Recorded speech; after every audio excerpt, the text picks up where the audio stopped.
Good morning, YouTube. Well, today I'm back. So I was going through my woods and seeing what I had, and I came across a blank that I have, which is I believe to be carrot wood. It's a rectangle, about 10 inches long, 4-inch square. So I decided to true it up a little bit as far as being more or less fairly square on the edges, because I want to use the square edges on this as part of the design factor. Now on the end I decided to take it away from a square cut, and I gave it about a 20 degree. It's not, doesn't have to be 20 degrees, but that's roughly what I gave it, a down angle on this side, as you can see. Got it on my spur drive, and I got it in between centers, and I got a good amount of pressure on my tailstock. Tool rest is pretty close to the material, and I gotta lower that a little bit right there. Don't pinch your fingers. So with that being set up like this, lock it up well, and the lathe, I'm not going to turn it at no 2000 RPMs. Going to run it about 600 RPMs or so. I'm going to start it off with my roughing gouge. Before I get into, and before I forget, I've had quite a few comments about what tool do I use most of the time when I'm doing turning. It's an old, I don't know if it's a Craftsman, I have no idea the manufacturer of the tool. But this tool, this line of tool, has, I've come to really like it because it holds a good edge. That's number one.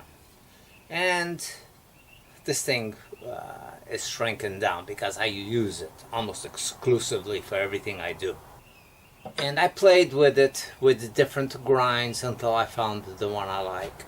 And this is what I use. I use my jig, and I really gave it a long sweep back, which I use these shoulders quite a bit. When I'm doing shear scraping, I am using the shoulders quite a bit. When I'm doing a really aggressive turning, I'm using this part of the gouge quite a bit, which is the one that gets beat up the most and loses its edge a little bit quicker. And when I'm doing fine detail, I use the very tip of it. So I know that this is going to be short-lived because, like I said, I'm running out of steel. Before I know it, I'll be all the way up on this part right here. So anyway, while it still has life in it, this is what I use.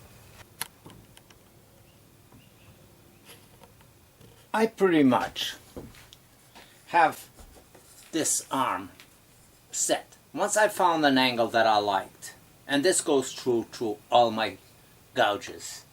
Once I found this set, because it's only a 6-inch stone, I don't have the mathematics of what's the offset from the face of the stone or whatever, and because it's not a manufactured jig that I use, I made up a while back one of these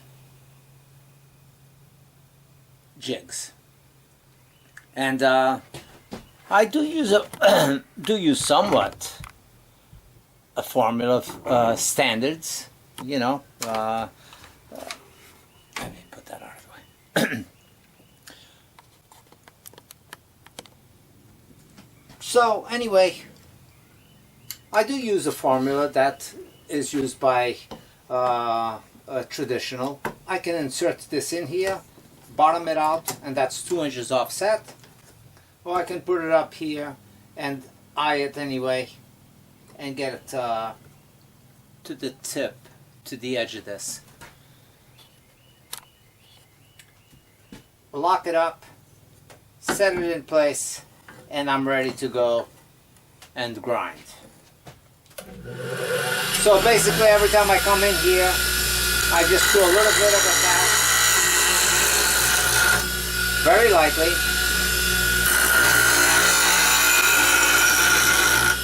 I don't take much from the front, but I try not to leave a point on the front. Make sure that it's a slight round over. I've tried a point, but the point doesn't work. And right there, my friends, I have a gouge that will do all the cutting that I need. A nice long sweep back. I don't know what this angle is. I am a strong believer that it's not what somebody else does that makes it work. It's finding your own way, because your approach on how you approach your wood might be a little bit different than somebody else's.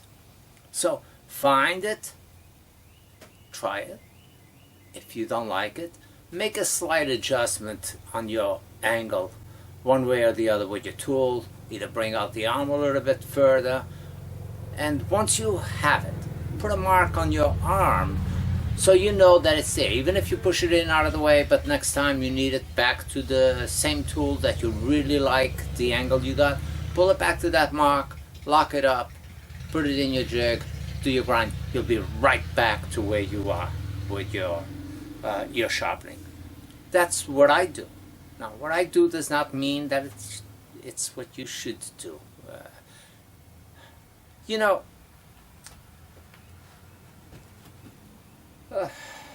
people say, oh, you do a good job in teaching. And I don't know what to say with those comments, because I don't believe that I'm doing much teaching. I am basically showing you what I do and what works for me. What works for me might not work for you. That's what it is. And my methods might not be your methods. First thing I'm doing is screwing it up a little bit and establishing for a 10 and down here.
So I have to go a little bit more here, but I don't want to take anything past this point or else I will lose the corner. So that will be my highest that I will go with turning from the top part.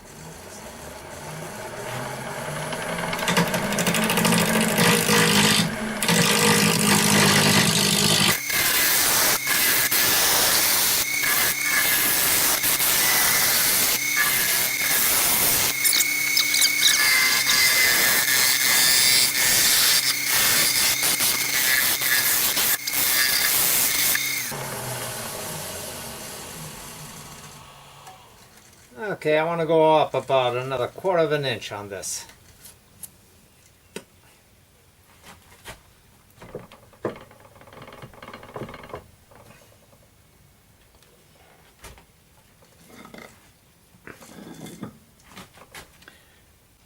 And I do not want to pass up this area right here. So hopefully I will see that as it's spinning.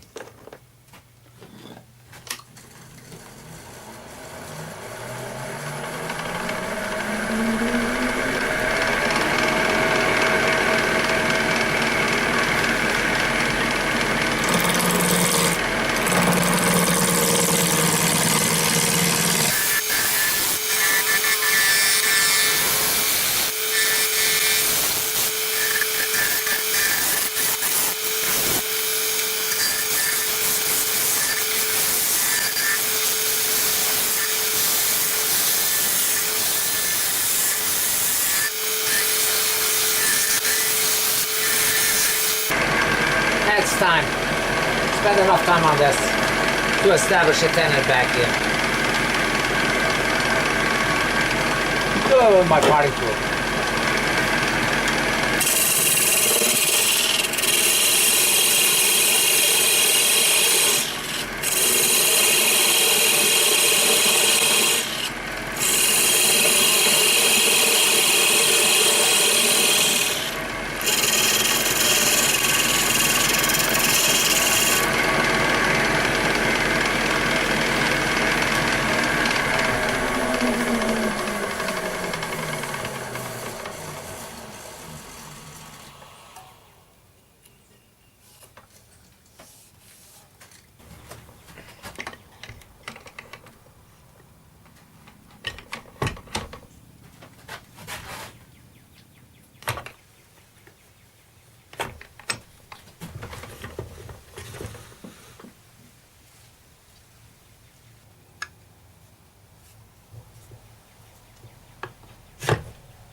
Well, the first thing I'm going to want to do is go with my drill bit in there and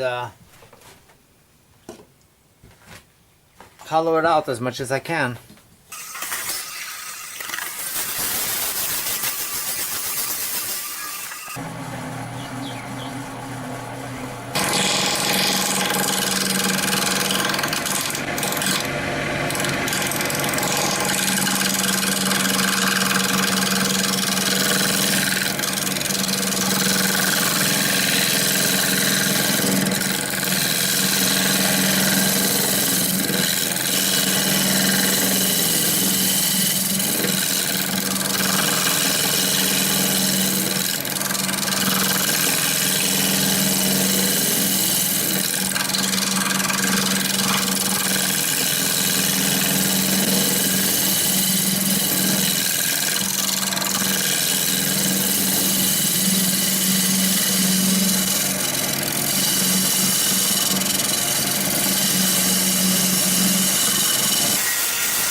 Now, one thing that I'm doing that assures me that I'm being pretty careful with this is this gouge is pretty aggressive. So I don't dare approach the wood like this, even at a 45 degrees. I approach it almost parallel with the walls, where the top edge is almost hitting. And I am just gliding the piece in and feeling for any lumps, because there's no way of me knowing. And then as I feel a lump, I do a slight adjustment on the wrist to take away. And when I say slight, I mean very slight adjustment.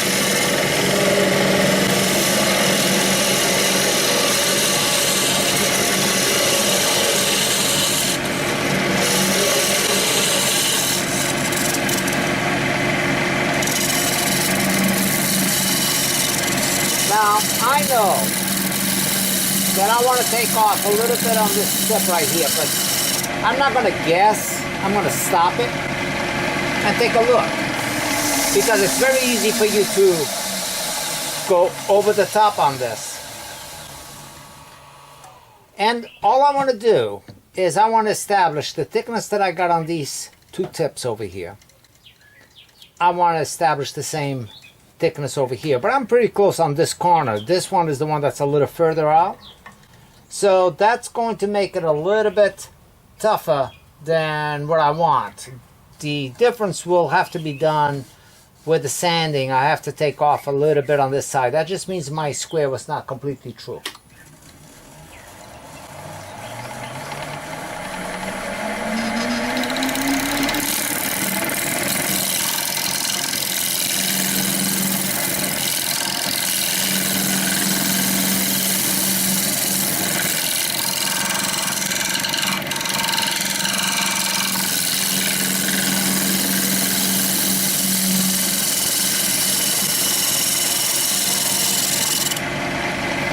I believe that as much as I dare go in there with this, I'm pretty sure that I'm fairly close to where I need to be on these corners.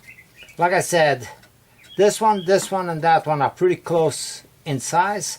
This one is a little bit oversized, but that's because this corner was slightly out more than the others. So the only solution I have to do that is either belt sander, disc sander, or my little portable disc sander on the drill.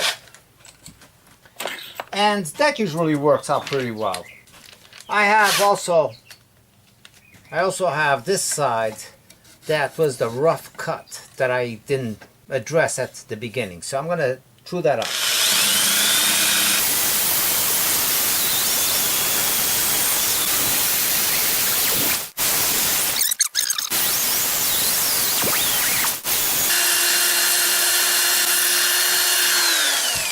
Now, the other thing, these edges are very sharp.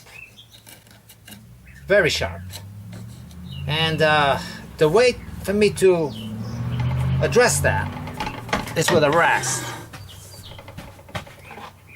So, a half round file and go in there and go into the wood and give yourself about an eighth of an inch or a 64th of an inch, whatever you like.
But I took enough time to kind of keep these shapes somewhat pretty uniform, and the thickness is all the way pretty consistent.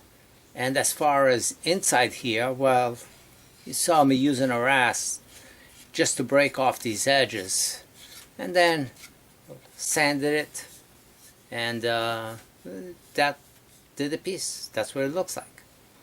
So, well, I don't know if you like it or not, but if you don't, tell me that you don't. Even if you want to give it a thumbs down, give it a thumbs down, but make the comment on the bottom saying, "Oh, you've done better," because I believe I have. So if I post this, I don't expect great comments on it. I expect a little bit of a beat up. I don't know if I want to use that word. Well, I don't know what to call this. It's a claw. A clawed fist. I mean, a clawed vase, I guess. I guess that's as close as I'm going to get to an indication of what this could possibly be called. Well, thanks for watching. We'll see you very soon. Take care.